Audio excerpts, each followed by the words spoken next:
నమస్తే, welcome to reflection news. America దర్యాప్తు సంస్థ ఫెడరల్ బ్యూరో ఆఫ్ ఇన్వెస్టిగేషన్ డైరెక్టర్గా భారతీయ అమెరికన్ కాష్ పటేల్ నియమితులయ్యారు. అమెరికా సెనెట్ ఆయన నియామకానికి ఆమోదం తెలిపింది. ట్రంప్కు అత్యంత నమ్మకమైన వ్యక్తులలో ఒకరైన కాష్ పటేల్ బాధ్యతలు చేపట్టగానే అమెరికా గర్వించదగిన విధంగా ఎఫ్బీఐని పునర్నిర్మిస్తామని హామీ ఇచ్చారు. అమెరికన్లకు హాని చేయాలని యత్నించే వారిని సహించేది లేదని తేల్చి చెప్పారు. ఎఫ్బీఐ 9వ డైరెక్టర్గా నియమితులవ్వడం తనకు ఎంతో గౌరవంగా ఉందని, ప్రజల పట్ల పారదర్శకంగా జవాబుదారీగా వ్యవహరించేలా తాము కట్టుబడి ఉంటామని తెలిపారు. అమెరికన్లకు ఎవరైనా హాని చేయాలని చూస్తే వారి అంతు చూస్తామని పటేల్ హెచ్చరించారు.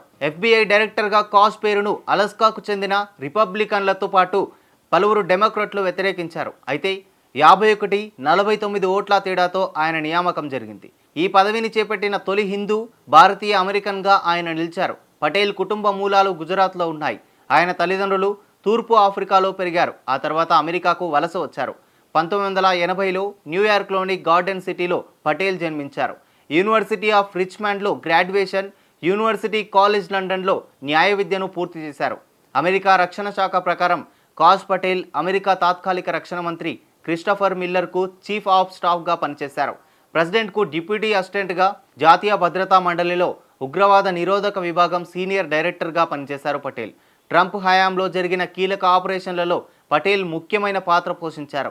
ఆ సమయంలోనే ఐసిస్ చీఫ్ అల్ బగ్దాదీ, అల్ ఖైదాకు చెందిన కాసిం అల్ రిమీ మరణించారు. నేషనల్ ఇంటెలిజెన్స్ తాత్కాలిక డైరెక్టర్కు ప్రిన్సిపల్ డిప్యూటీగా కూడా పనిచేశారు పటేల్. ఆ హోదాలో ఆయన 17 ఇంటెలిజెన్స్ ఏజెన్సీల కార్యకలాపాలను పర్యవేక్షించారు. 2016 అమెరికా అధ్యక్ష ఎన్నికలను ప్రభావితం చేసేందుకు రష్యా క్యాంపెయిన్ చేసిందంటూ వచ్చిన ఆరోపణలపై జరిగిన విచారణకు పటేల్ నాయకత్వం వహించారు.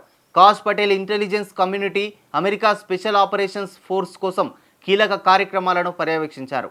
ఇక పటేల్కు త్రిశూల్ అనే కంపెనీ ఉంది. ట్రంప్కు మద్దతుగా ఉన్న సేవ్ అమెరికా విభాగానికి త్రిశూల్ కన్సల్టెంట్గా కూడా పనిచేసింది.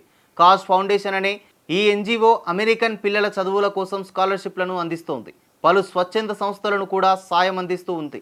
తన తల్లిదండ్రులు ఎప్పుడో భారత్ని విడిచిపెట్టినప్పటికీ తనని మాత్రం ఒక హిందువుగానే పెంచారని కశ్యప్ పటేల్ చెబుతూ ఉంటారు.